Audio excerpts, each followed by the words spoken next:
sejarah pembuatan garam di Desa Kusamba ini, setahu Tiang itu tidak pernah diceritain tentang sejarah. Kemungkinan ini sejarahnya itu pembuatan garamnya itu dari zaman kerajaan kalau nggak salah. Dan Tiang itu hanya sebagai generasi. Pembuatan garam di Kusamba ini terbilang juga agak-agak sedikit rumit, dan istilahnya ada perputaran dari bahan bakunya. Tapi kita ini merasa bangga, berarti hasil jerih payah keringat kita ini sudah menghasilkan sesuatu produk yang mungkin garam ini tidak sebegitu berharga nilainya, tapi sangat dibutuhkan oleh masyarakat. Di pesisir pantai Kusamba, kelungkung matahari tidak hanya terbit untuk menyinari bumi, tapi juga untuk melahirkan kristal putih yang murni. Diwariskan secara turun-temurun melalui tangan-tangan terampil para petani tradisional, inilah garam Kusamba. Sebuah mahakarya alam dari jantung Bali untuk kelezatan dunia.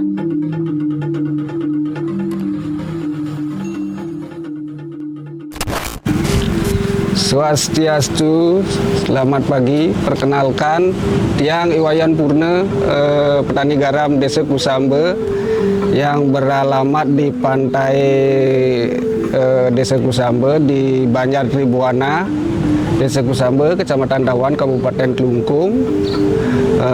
Tiang sebagai petani garam asli dari Desa Kusamba.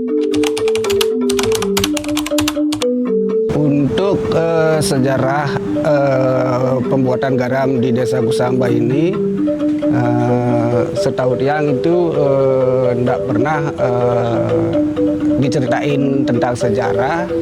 Kemungkinan ini sejarahnya itu pembuatan garamnya itu dari zaman kerajaan kalau tidak salah.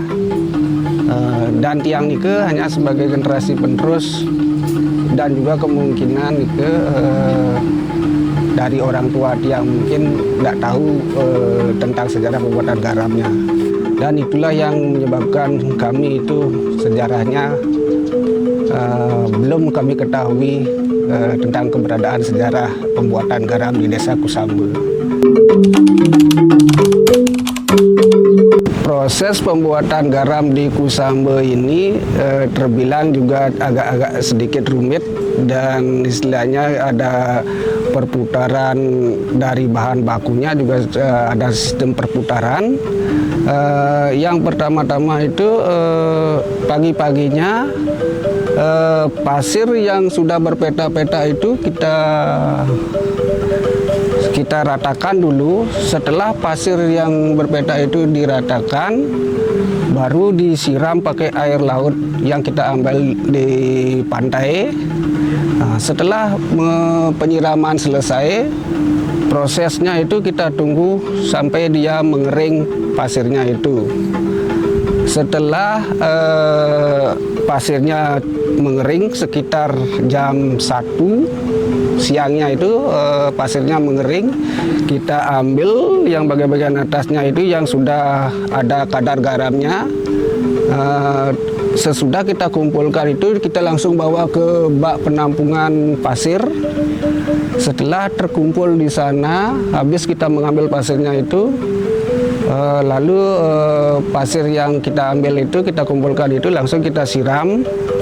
Dan setelah kita siram itu, kita tunggu dia menjadi air tua yang menetes, dan kita tampung di dalam bak penampungan air tua. Nah, setelah itu proses untuk selanjutnya keesokan harinya baru kita jemur di air tuanya itu, dijemur di tempat tempat pengkristalannya itu, istilahnya meja-meja kristal ini kita jemur air tuanya. Setelah dijemur air tuanya, sore harinya itu kalau cuacanya lagi bagus, dia akan sudah menjadi garam dan siap untuk dipanen.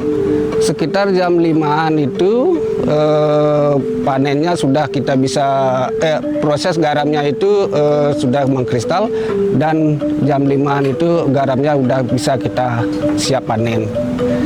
Dan di pagi harinya yang tadi itu di waktu penjemuran air tuanya itu juga ada proses pembuatan air muda namanya, yang kita pasir setelah siram untuk pembuatan air tuanya kemarin sorenya itu, besok paginya itu kita siram dengan air laut untuk mendapatkan kita air muda. Setelah mendapatkan air muda, pasir yang sudah kadar garamnya sudah agak menipis, lalu kita buang, kita pakai lahan lagi. Dan itu prosesnya itu terus berlanjut sampai besoknya, sampai setelah kita dapat air tua. Setelah dapat air tua lagi kita jemur, begitu seterusnya. Begitulah prosesnya yang kami bikin di Desa Kusambe untuk pembuatan garam Kusambe ini.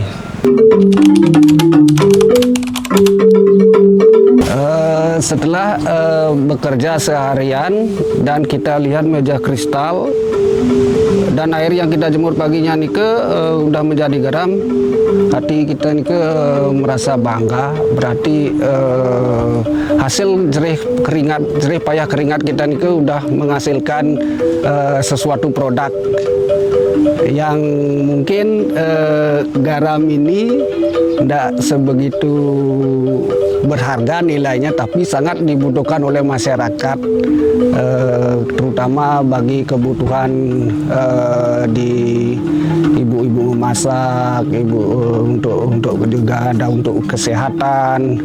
Dan ini garam Kusambe ini banyak sih fungsinya dan kegunaannya, selain dipergunakan di dapur untuk bumbu masakan. Terutama di saat cuaca terik itu kita juga merasa bangga mendapatkan hasil dan jerih payah keringat kita. Yang menjadi kendala kita di saat cuaca lagi buruk, misalnya di saat cuaca lagi hujan, secara otomatis proses pembuatan garam kami ditutup sementara selama musim hujan. Dan terkadang pula ada juga di saat musim angin kencang, dan produk yang kita hasilkan mungkin nanti hasilnya tidak sesuai dengan harapan yang saya inginkan. Karena di saat angin kencang itu terkadang anginnya itu membawa debu yang berterbangan, dan sehingga akan menjadi menutup istilahnya garam-garam yang kita jemur dan bisa merusaklah hasil produk kami ini. Dan juga ada yang istilahnya di dalam pembuatan kami ini ada istilah kegagalan, dalam artian di saat kami kerja dari pagi, setelah perjalanan kerja setengah hari, datanglah hujan atau turunlah hujan, dan itulah menjadi suatu kegagalan kami.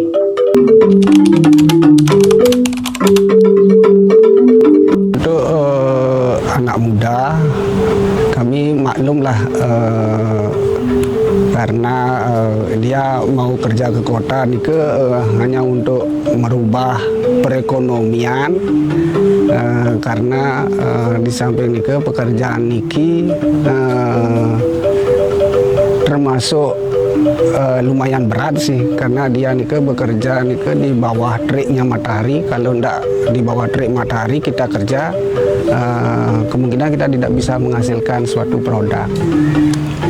Maka dari yang sarankan untuk kaula-kaula muda mari kita bangkitkan lagi warisan leluhur biarpun hasilnya sedikit,